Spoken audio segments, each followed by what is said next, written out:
Hello, my friend, and welcome to Secure Insecure, hosted by me, Johnny Seifert. This is a celebrity mental health podcast that I say it's okay to not be okay. And if you have the same attitude, whether you're watching or listening, click that subscribe button, click the follow button, and let's keep spreading the word. It's okay to not be okay.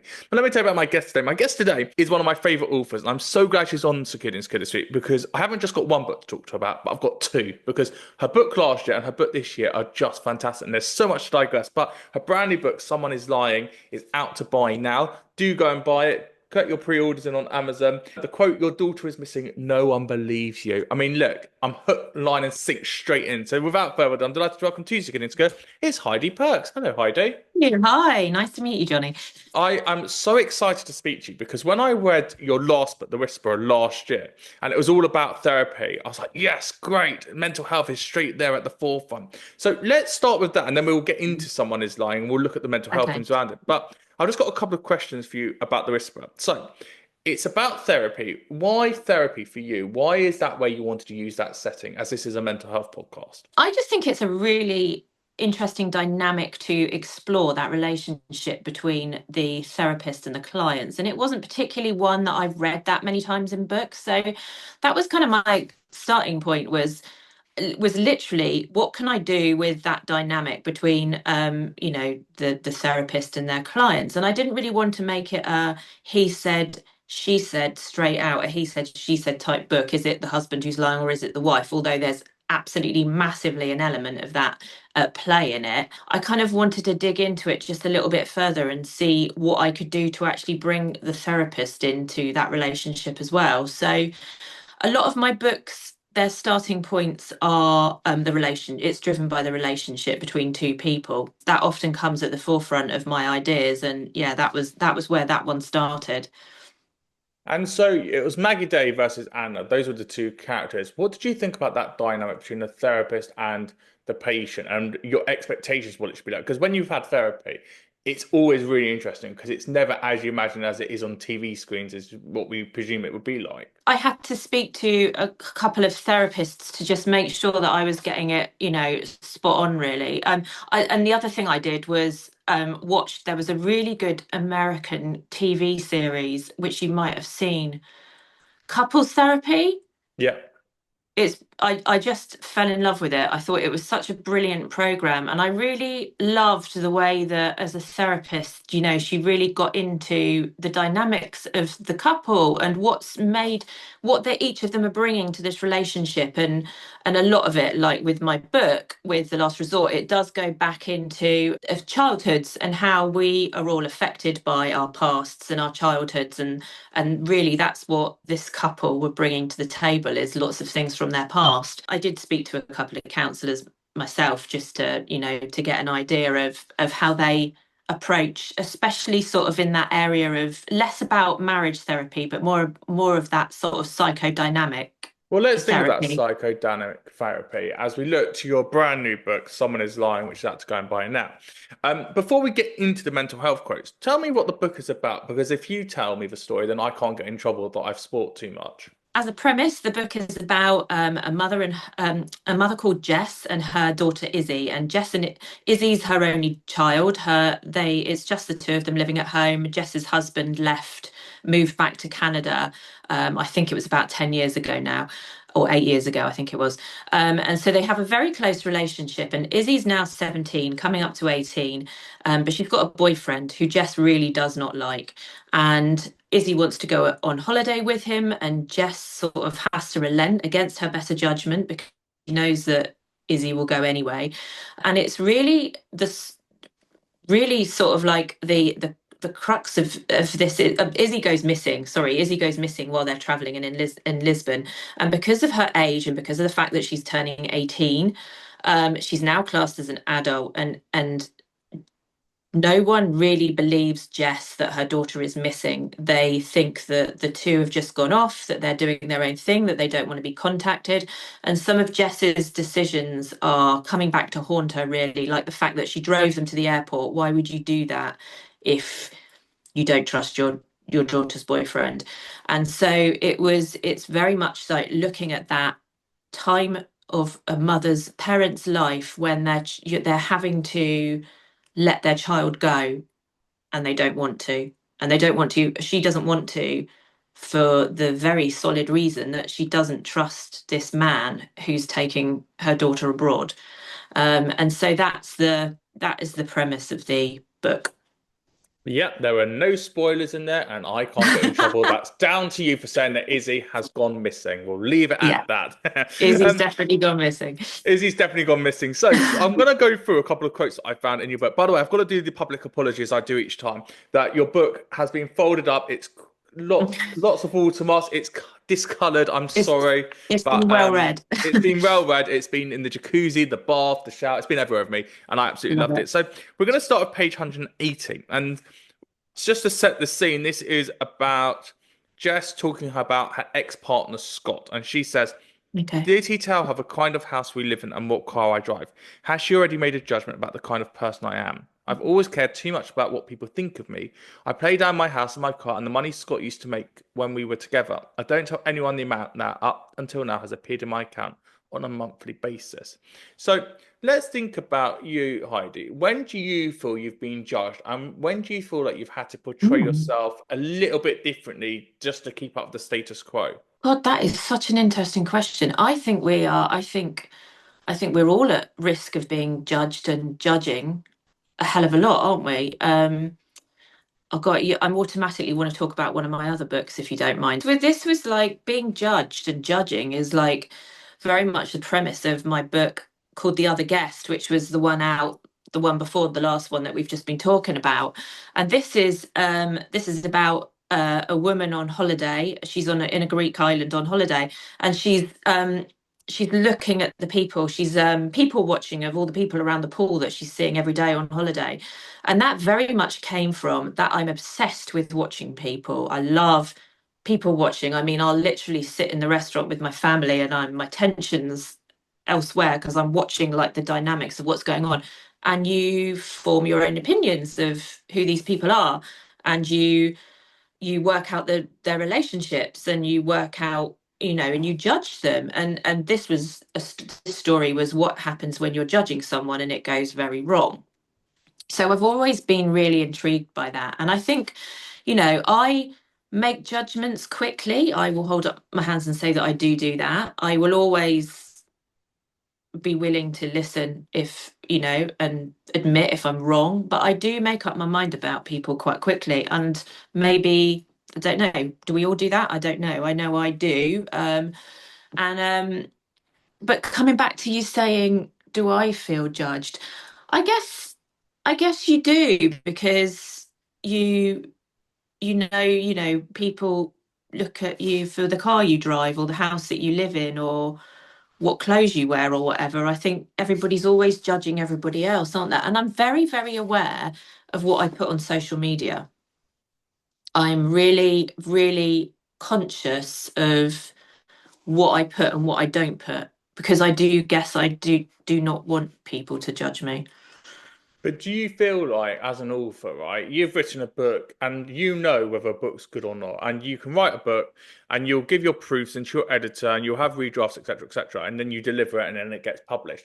You know in your heart that is a good book, otherwise you wouldn't be releasing it. So do you ever feel judged of that week before publication date where you're like, I don't know if I've got it here. I don't know if I've actually delivered what the audience are expecting. Because I spoke to a lot of authors, like Karen Swan, for example, on my podcast just for Christmas. And she said, I've been writing these Christmas novels and I really like them, but I actually want to do the history side. And I know I'm letting the audience down, but it has to feel integral to me. So do you ever feel judged that when you're planning your next book, that it has to be something that the audience that's grown with this book, your book last year, The Whisper the year before, that it's there for them?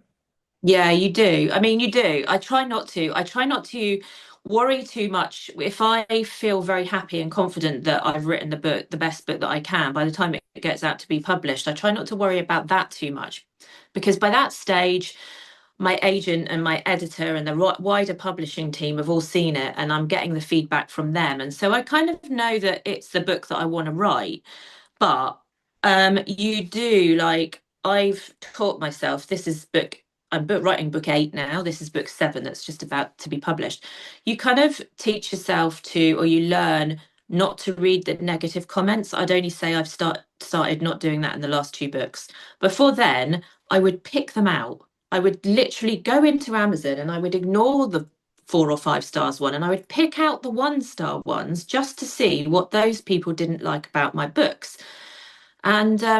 And then I would focus on that and think they've said that my characters aren't likable, for example. What can I do to make my characters likable?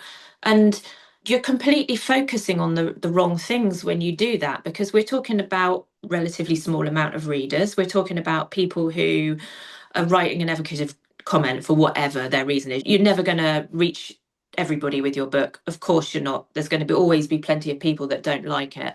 Um, and so I've really tried not to do that. And now I'm kind of I don't. I've the first swathe of reviews are coming out for Someone Is Lying, and I have only read the good reviews. It's such a relief, really, to focus on what people really like about it, because they're your readers and they're the ones that are going to keep coming back. The ones who hated one of your books aren't probably going to read another one of your books, so it doesn't really matter what they think. So yeah, it's taken a lot of time to do that, for sure. I completely agree, and it's one of those things as well is that if someone's writing a negative review, it it's almost like why have you gone to that extreme? You know, you've read the book, you've spent a week or a month, however long, and what you feel the need to then go onto Amazon and then write a review for it. What did you gain from that? Yeah. Literally nothing. Um, Or email you. I mean, I've been what emailed people email before. you direct and go, "This was a bad book." Yeah, I've had that a couple of occasions, or they copy you into their Instagram or their Facebook, and they copy you in so that they know you're gonna see it, and you're like, why do that? Why do that? I would never ever leave a bad review on Amazon. If I didn't enjoy the book, I just won't review it. But that's because I know, well, I don't know whether it is because I know that that's what other authors don't want. Really, that's just human nature, isn't it? You don't do it. I don't see the You point also of just doing don't it. have the But time. Even if you're angry, you're also like, I just don't have the time to get that annoyed to have to feel like I need to write back. yeah, Like, or you go, yeah, in my head, I always go, yeah, but I might get sued by them for saying it wasn't a good book. And I need to write the yeah, word allegedly in, and then you're like, nah, I'm gonna leave it. I'm gonna leave yeah. it. No, Do you just know don't what? even Funny bother. enough, I did a review of something. It was a food product. I did it on TikTok, and the Daily Mail contacted me and said, "Can we talk to you about this?" I went, "You know what? It's just not worth the hassle. I've done a TikTok. If you want to publish it, publish it. I can't hold that. I did the video in the spur of the moment, but I'm not getting involved. I'm going to keep my name clear." Let's turn to page 230. I sit back uneasily before she turns around again, my heart beating more rapidly than before. I want to open her up and look inside her. I want her to tell me everything she's thinking. I might have lost that privilege years ago, but it has never felt so urgent than it does right now. What I want to know from you, Heidi, is there a person, dead or alive, that you would love to open up and know what they're feeling about you, that you feel like I've never had that closure or that conversation or been able to ask that question before they've passed, or I just haven't had the chance to do now because I've just never felt comfortable enough to get to that situation? I guess there are people in life that kind of come in and out of your life, and you want to know why. More probably, why have you done certain things, and what do you think about me? I don't think there's anybody that I really want to know what they thought about me. I think like anybody that knows me would tell you that I'm very upfront and honest, and if I have an issue with somebody or you or whatever, I tend to say it. I'm just not somebody who can harbour any kind of resentment or ill feeling. If my husband's annoyed me in an evening, it will come out there and then. I can't even hold it until the end of the evening. So I think that then means that you do have conversation, that I have conversations with people, and I like to kind of flesh it out and know on the whole. So no, I don't think there's anybody that I would like um say what do you think about me. But like I said, there's probably a few people that it would be interesting to crack open and go, why have you acted like that? What is actually your reasoning for doing what you did? And I've got a few friends, and older friends that have come and gone in my life that I think that would probably be the conversation that I would have with them. But nothing burning, because I think that's quite a hard thing, isn't it? If you've always got that burning away in you that you want to know. I for sure would have picked up the phone and had that conversation by now if that's the case. But what you said was quite interesting was the dead or alive, you know. I think I've brought that out in my books a few times actually, is when someone's died and you just can't ask that question anymore. And I always remember a friend of mine, one of her parents had died, and she had something that she really needed to know. And she said, I just want to bring them back just for one day so that I can say, why did you do what you do? And I think, God, that is a really difficult thing to then move on from, isn't it? If you've never got that answer to something like that. Well, you need that closure, and whether it's a parent, a relationship, a friend, a colleague, whatever it is, I do think we walk around with a chip on our shoulders. And for those who watch or listen to Good and Secure, I urge you to listen to my episode of Ian Lee recently. I worked with Ian, a TV presenter, about 10 years ago, and we had a falling out. And I always thought he hated me. And he came on this podcast in October last year, and we had it out, and we had that conversation that needed to be had. And I felt so much lighter afterwards. And that's what really made me think about it when I read that quote on page 230. Page Wow. 332. Okay. Um, we're saying this is what Jess says to Izzy. At her age, you believe what anyone tells you. Trust the story that you want to be true. So, back in the day when you thought 8 books ago, right, I want to be an author, how's your journey actually planned out? And has it been as you thought it would be that I'm just going to one day pick up a pen and go once upon a time, and then somehow a couple of chapters later, I've ended up with the end? I mean, yeah, obviously, no way does it end up like that. And I think my journey to publication really didn't end up like that. It took me 5 years. So I just really briefly, I had a job in marketing for 15 years and I had my children and I left and decided that I really wanted to do this one thing that I really wanted to do all of my life. And that is see if I can write a book. Doesn't need Nothing needs to come of it. I just want to see if I can write a book. And I had this brilliant opportunity in time to do that, even though I had two very small children under the age of two. Um, and so I took a year and I wrote a book. And then by that point, my next dream was I want to get it published. So it keeps shifting, but it took 5 years for me to get a publishing deal. And within that time, the road was like really, really bumpy. I had lots of rejections from agents, and then lots more rejections from publishers when we sent one of my books out.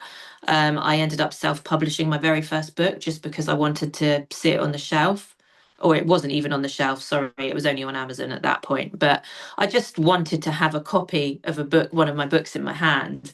And so, but I do remember in that time realizing that there was nothing else I wanted to be doing anymore. And I had to make a decision. Do I keep following this path that may or may not lead to something? And what point do you give up if it's not going to earn you any money and if it's not going to achieve what you want it to achieve?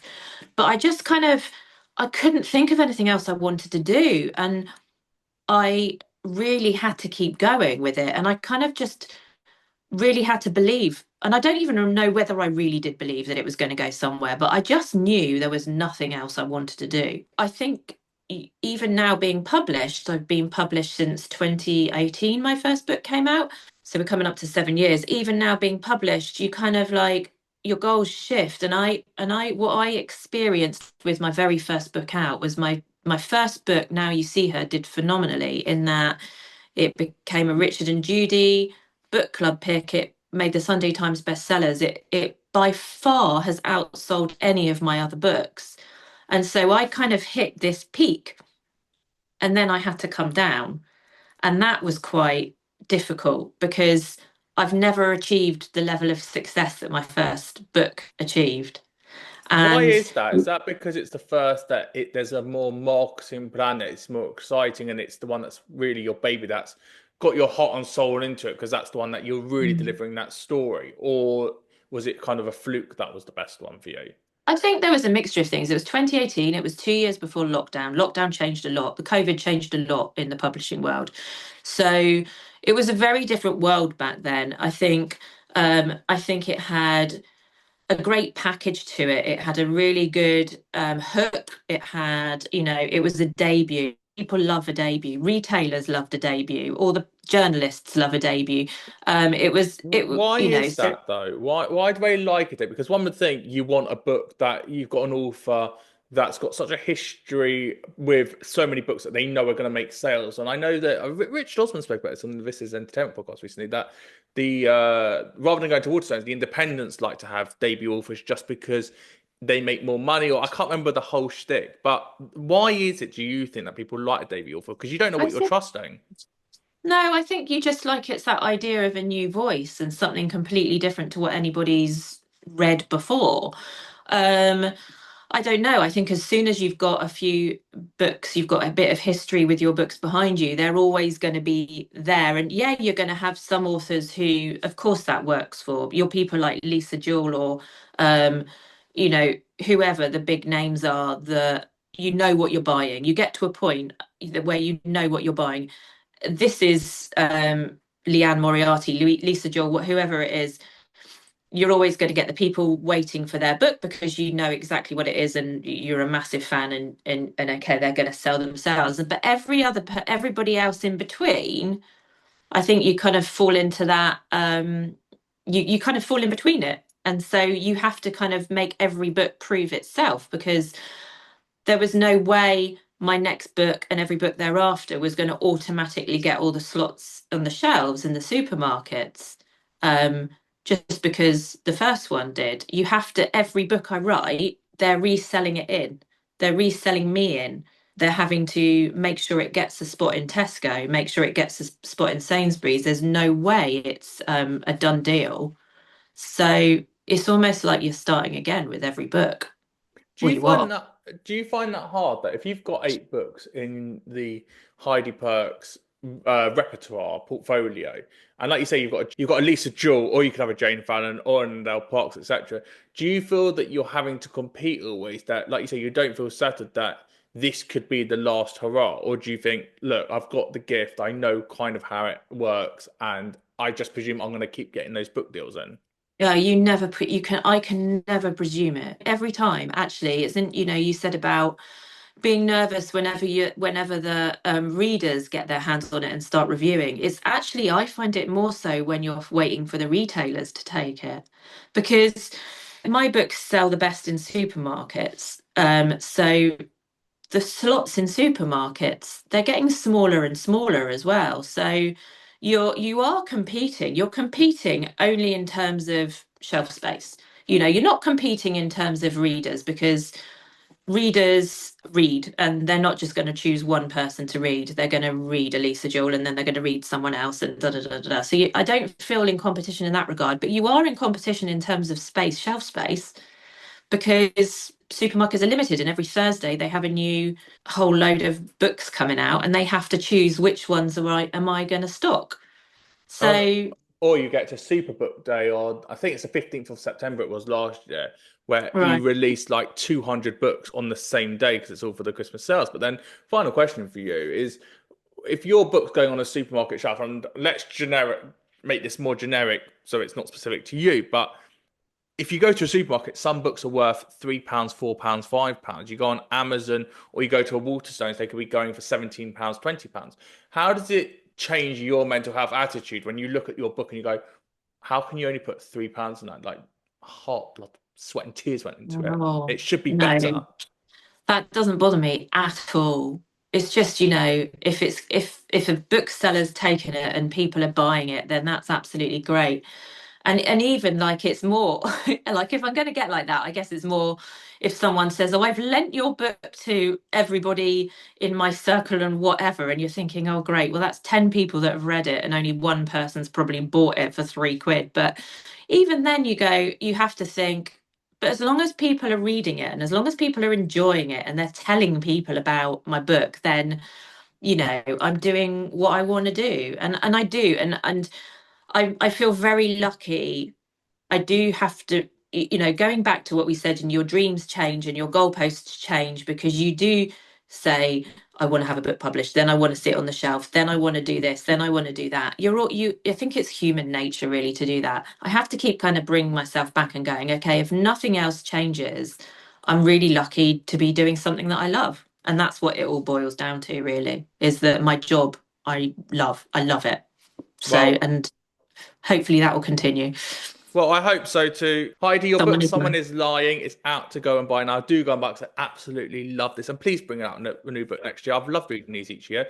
You've been watching or listening to So Good and Scared with me, Johnny. So if you like what you heard, please give over a 5-star rating, click that subscribe button, leave a review, and let's keep spreading the word. It's okay to not be okay. And if you love my book club interviews, there are interviews in the library with people like we've spoken about today, Lisa Jewell, Adele Parks, Jane Fallon, Amanda Prowse, Nicola Gill, Annabelle Knight, loads of authors. They're all spreading the words about their books that it's okay to not be okay. On social media, at Johnny Seifert 92 on TikTok, at Skid and Skid Podcast, at Johnny Seifert on Instagram is where you can find me, so you can get more clips and teasers where more celebrities, authors, theatre stars are all saying it's okay to not be okay. I'm Johnny Seifert. Thanks so much for watching or listening. Until next time, thank you and goodbye.